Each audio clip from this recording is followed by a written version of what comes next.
On 2 counts and not guilty, acquitted on 3, including the most serious of charges. Ashleigh Banfield joins us now, my colleague and friend. Ashleigh, you have covered this extensively since the beginning.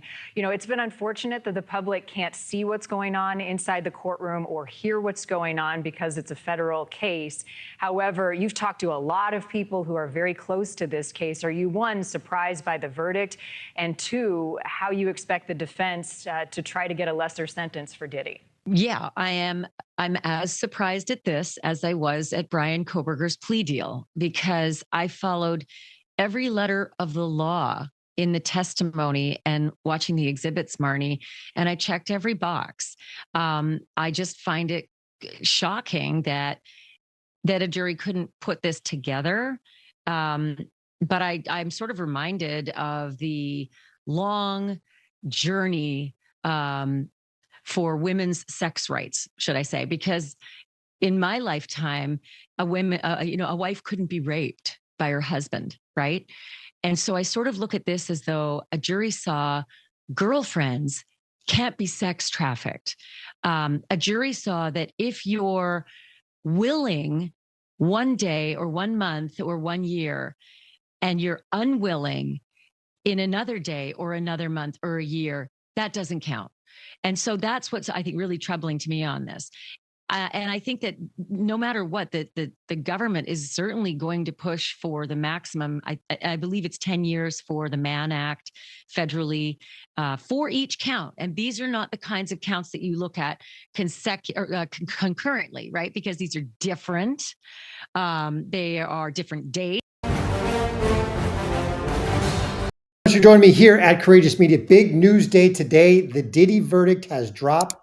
And unlike Ashleigh on News Nation, talking about that her big problem is that, obviously the jury they didn't seem to buy that the girlfriend angle and that the girlfriends were actually trafficked based on some of the statements that they made.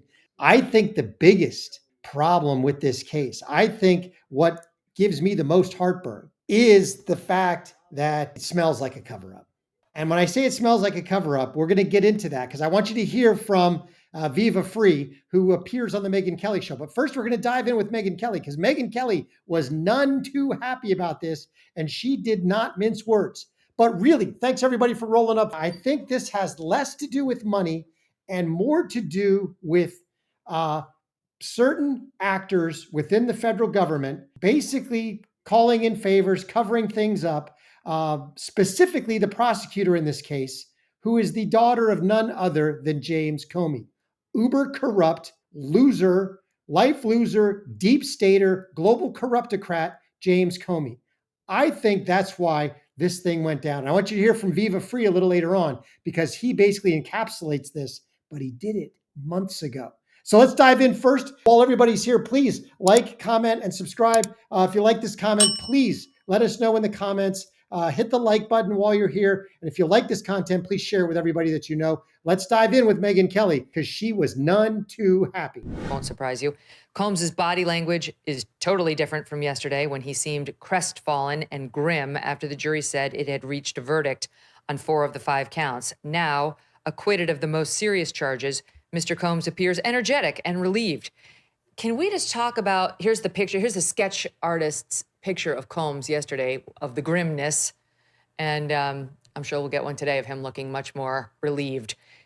I'm so confused about, here's a little bit more, New York Times, with a touch of levity. The judge said he assumed Combs would not want to return to the Brooklyn jail where he has been held. Combs shook his head vigorously and put his hands together in prayer. Oh, it's all just so chummy inside the courtroom for this disgusting pervert female abuser who I can't believe is about to roam our streets again. I'm sorry, I'm disgusted by this verdict. This is fucking ridiculous. I just find it absolutely outrageous, the amount of crime that this guy just got away with. Wow, Megyn, don't mince words. What do you really think? Believe he committed arson. He definitely battered Cassie. He battered Jane too. The statute of limitations for battery in Los Angeles and California is 1 year. 1 year. So if they didn't charge him for battery within 1 year, and they couldn't because he bought the tape and it remained hidden thanks to those security guards out there, then they could never charge him with that again. There's no question. He dragged her back into that hotel room. Why wasn't that kidnapping? They only talked about the kidnapping of Capricorn Clark, who was his sort of main assistant, because she said he grabbed her and made her go with him over to Kid Cudi's house. There's no question he broke into Kid Cudi's house, in my view, and that he opened up the Christmas presents and locked the door in and made a threat. There's no question in my mind he was behind the arson of Kid Cudi's car, and there was proof, plenty of proof to prove that. No, okay, there was female fingerprints they found on that, the firebomb that was left there, the Molotov cocktail. And the prosecution said there's no question he didn't do it himself, but he said, I'm going to bomb Kid Cudi's car. It's in writing. Cassie Ventura emailed her mother saying, oh my God, he's threatening to bomb his car. And 2 weeks later, it got bombed. Oh, gee, it was just some third party who also had, it's just like the proof was there. Yeah. The beatings, the threats that if they didn't go back into those rooms and get off with these male escorts, that they were gonna get beaten. The testimony from that Daniel Phillip, who was the male escort, who heard Combs abusing Cassie behind the door, and she was screaming, I'm sorry, as he heard him slapping her. Get back out there. She came back out. She was shaking. She got back into the escort's lap, physically shaking. She was so scared to the point where that guy couldn't perform sexually because this was so horrifying to him. What in the actual F went on in there? So, Megan, We will never know because we weren't allowed access to the inner workings of a federal trial. But Megyn Kelly is 100% correct. The evidence is overwhelming. Just in the little bit that we heard for trafficking, for sex trafficking, the evidence is overwhelming. The coercion, the force, the battery, all of that is overwhelming. I think there is a much bigger thing at play, and I think Viva Free hit the nail on the head, and he did it months ago. This was planned from the get-go. Whether this jury nullification that we essentially got in this case was because they were handpicked to begin with, whether that jury was basically seeded with the right people who had the right ideology or who were given the right amount of money, I don't know. That is pure speculation on my part. But what is not pure speculation is who is the prosecutor. The prosecutor is James Comey's daughter, and I think she is as corrupt and up to her eyeballs in the nonsense that her father was involved in. She is a deep stater like her father. She's a global corruptocrat like her father. And I want you to hear from Viva Free because he absolutely, I believe, nails this 100%. Check this out. Because Viva Free called this a while ago, and it's almost eerie how prescient he was. What we've heard there, and then I've got more from the direct. Go ahead. Megan, I'm starting off this entire process with the premise that once you view this prosecution as the cover-up and this trial as the cover-up, the entire trial takes on a whole different meaning. Diddy is a criminal. I mean, I say this by the evidence, by what we know, by the video of him beating Cassie, and we know he's a criminal. Which is undisputed. He does not dispute that that was him in the video beating her. We know it. We know that this is abject degeneracy of the highest order that has spanned decades. You go back and watch Get Him to the Greek again, and you see P. Diddy's character in that movie, and you understand it was based on reality and not comedic writing. It takes on a whole new meaning. But once you look at this and say, this is supposed to be a trial about criminal sex trafficking RICO, as in there's an infrastructure. There were cameras all over P. Diddy's apartment. He was running effectively a blackmail extortion ring, and this entire prosecution has been reduced now to two witnesses, Cassie and Jane Doe. Once you start viewing this prosecution, exactly. Before we get into the rest of his comments, I want you to think about that. The entire prosecution boiled down to two witnesses, and the entire prosecution was essentially two charges for each of the two witnesses: violations of the Mann Act and trafficking. Those are the only two charges, and then they threw on a racketeering on top of it.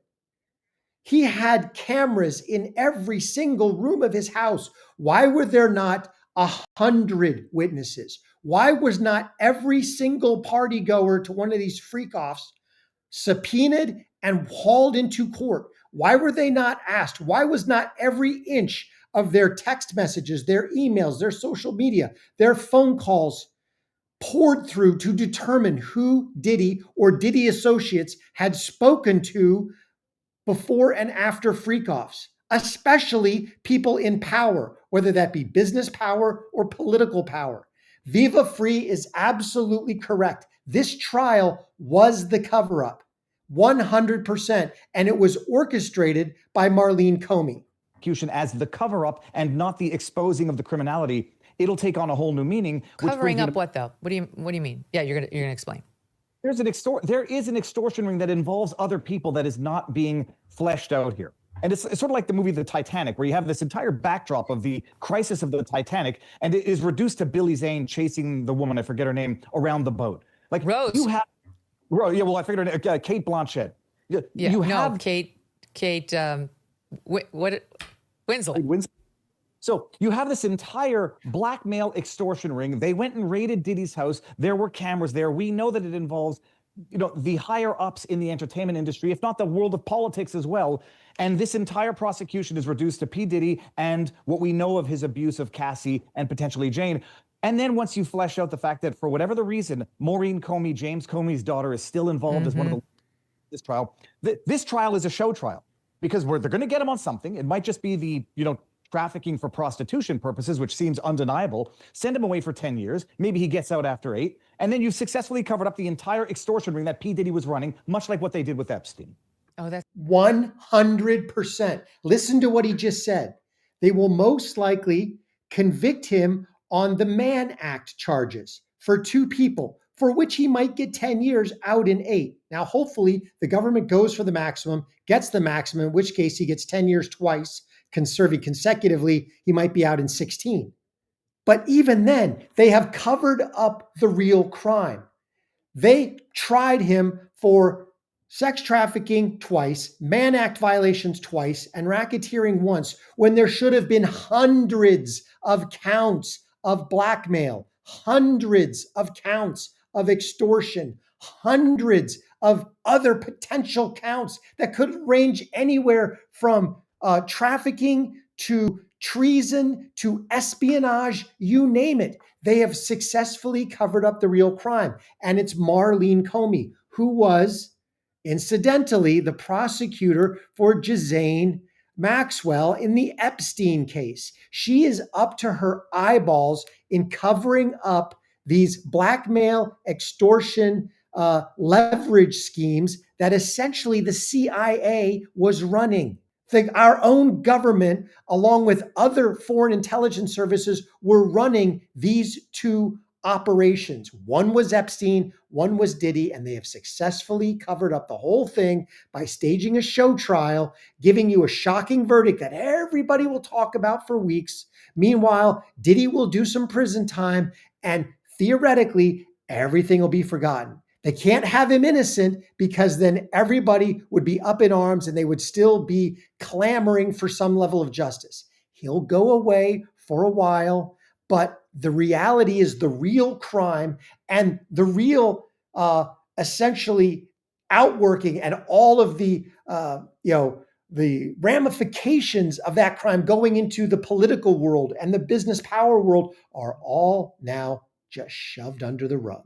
Viva Free had it absolutely correct. It's 2-tier justice system, but I think it's even bigger than that. I think it's government, deep state workings at their best.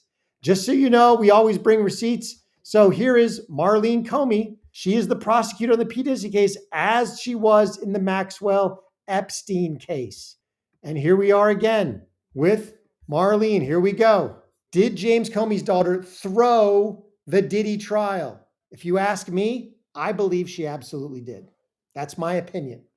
And the facts that I'm leaning on are the fact that the biggest crime in the Diddy case was never even brought to court. Where was the blackmail? Where was the extortion? Why did they not show the thousands of hours of footage from every camera in the man's home? Why was not every text message that was sent to a freak-off partygoer exposed in court? And why were those people not called? What did Diddy say to you before the party? What did he say to you after? What information did he ask you for? What did you provide? What was, did he threaten to release the tapes? Blah, blah. And, this whole thing just stinks to high heaven. if you ask me. I think it's a cover-up. I think they successfully did to the Diddy case what they did to the Epstein case, because I believe that Diddy and Epstein are mirror images of each other. Not mirror. They are basically just transcribed copies of each other, one on the East Coast, one on the West Coast,